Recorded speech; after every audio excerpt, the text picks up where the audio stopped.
Bismillahirrahmanirrahim. Assalamualaikum warahmatullahi wabarakatuh. Saya akan membacakan catatan penting dari buku bab 3.1 sampai dengan 3.8.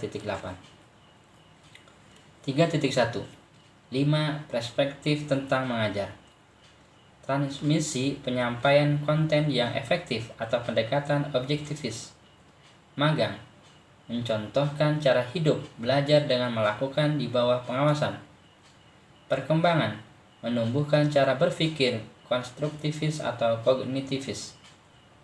Pengasuhan atau memfasilitasi kemanjuran diri. Reformasi sosial mencari masyarakat yang lebih baik. 3.2 Asal-usul model desain ruang kelas.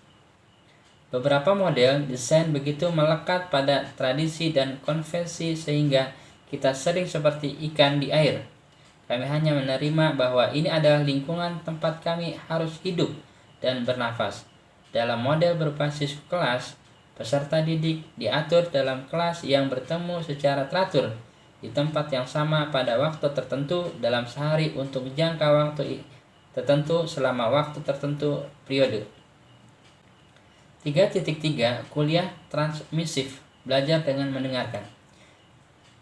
Definisi yaitu ekspresi yang kurang lebih terus-menerus oleh pembicara yang ingin audiens mempelajari sesuatu.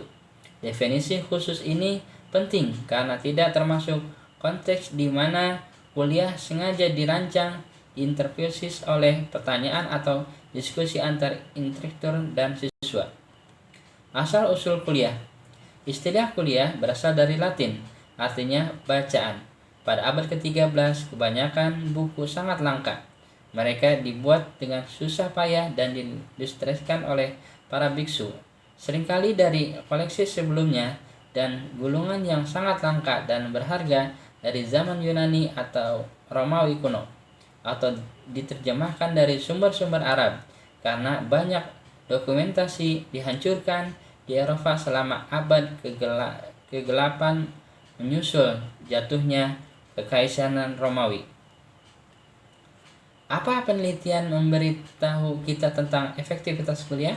Ya, ada banyak penelitian keefektifan perkuliahan, studi tentang efektivitas perkuliahan dibandingkan dengan metode pengajaran lain dan menemukan hasil yang konsisten. Caranya sama efektifnya dengan metode lain untuk menyebarkan informasi. Kebanyakan kuliah tidak efektif diskusi untuk mempromosikan pemikiran. Apakah teknologi baru membuat kuliah lebih relevan? Institusi telah melakukan investasi besar-besaran dalam menambahkan teknologi untuk mendukung perkuliahan. Presentasi PowerPoint, beberapa proyektor dan layar untuk merekam tanggapan siswa. Apakah kemudian tidak ada peran kuliah di era digital? Tentu ada. Salah satu contoh adanya kuliah perdana yang baru saya ikuti, profesorship yang ditunjuk. Dalam kuliah kali ini, profesor merangkum semua penelitian yang dia dan timnya telah dilakukan, menghasilkan pengobatan untuk beberapa kanker dan penyakit lainnya. Mengapa kuliah masih menjadi bentuk utama penyampaian pendidikan? Karena banyak bidang pendidikan perkuliahan telah diganti, terutama di banyak bidang sekolah dasar atau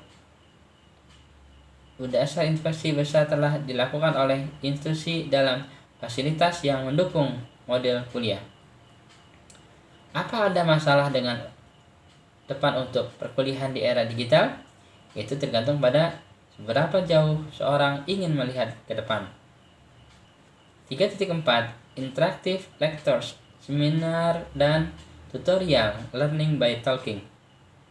Dasar teori dan penelitian untuk dialog dan diskusi, yaitu peneliti telah mengidentifikasi perbedaan pembelajaran yang bermakna melibatkan pembelajaran untuk melampaui menghafal dan memanfaatkan fakta, ide atau prinsip untuk pemahaman yang lebih dalam tentang apa fakta, ide atau prinsip.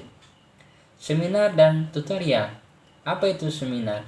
Seminar adalah pertemuan kelompok di mana sejumlah siswa berprestasi paling tidak seaktif guru. Meskipun guru mungkin bertanggung jawab atas desain kelompok pengalaman seperti memilih topik dan menugaskan tugas kepada siswa individu. Tutorial yaitu sesi tatap muka antara guru dan siswa atau kelompok yang sangat kecil. Siswa dan seorang instruktur di mana peserta didik setidaknya sama aktifnya dalam diskusi. Apakah seminar merupakan metode praktis dalam sistem pendidikan yang masif? Semakin kita bisa bergerak menuju pendekatan seminar untuk mengajar dan belajar dan jauh dari yang besar, perkuliahan transmisif lebih baik jika kita ingin mengembangkan siswa dengan keterangan yang dibutuhkan di era digital. 3.5 Magang, belajar sambil melakukan. Pentingnya magang sebagai metode pengajaran. Magang adalah cara khusus untuk memungkinkan siswa belajar sambil bekerja. Ini sering dikaitkan dengan pelatihan kejujuran di mana pedagang yang lebih berpengalaman atau model perilaku pekerja harian peserta magang mencoba untuk mengikuti model tersebut dan pekerja hari antar tersebut memberikan umpan balik. Fitur utama pemagangan. Penting untuk diingat bahwa magang bukanlah fenomena yang tidak terlihat. Ini memiliki elemen kunci. Selanjutnya, magang universitas, yaitu magang intelektual atau kognitif, agak berbeda karena bentuk pembelajaran ini kurang mudah diamati dibandingkan mempelajari keterampilan motorik atau manual. Magang di lingkungan online. Model pengajaran magang dapat bekerja baik dalam konteks tatap muka maupun online, tetapi jika ada komponen online biasanya berfungsi paling baik dalam format hybrid. Kekuatan dan kelemahan. Keuntungannya yaitu pengajaran dan pembelajaran tertanam dalam konteks yang kompleks dan sangat bervariasi. 3.6 Pembelajaran ekspresial, belajar dengan melakukan. Apa itu pembelajaran berdasarkan pengalaman? Prinsip desain inti, model desain eksperisial, yaitu ada 5. Yang pertama, pekerjaan laboratorium, bengkel atau studio. Yang kedua, pembelajaran berbasis masalah. Yang ketiga, pembelajaran berbasis kasus.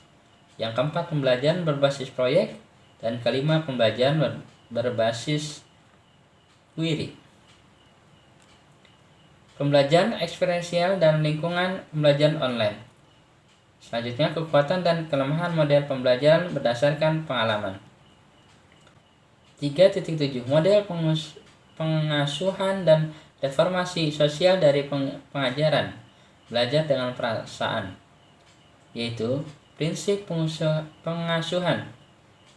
Yang selanjutnya, perspektif reformasi sosial, sejarah dan relevansi untuk konektivisme, peran peserta didik dan guru, kekuatan dan kelemahan dari kedua pendekatan ini. Kesimpulan utama yaitu ada 2, yaitu mengaitkan epistemologi, teori pembelajaran, dan metode pengajaran. Yang kedua, mengaitkan metode pengajaran dengan pengetahuan dan keterampilan yang dibutuhkan di era digital. Dari mengaitkan epistemologi, teori pembelajaran, dan metode pembelajaran itu dibagi 2, yaitu yang pertama, pragmatisme mengalahkan ideologi dalam pengajaran. Yang kedua, metode pengajaran tidak ditentukan oleh teknologi. Demikian itulah yang dapat kami sampaikan. Terima kasih. Wassalamualaikum warahmatullahi wabarakatuh.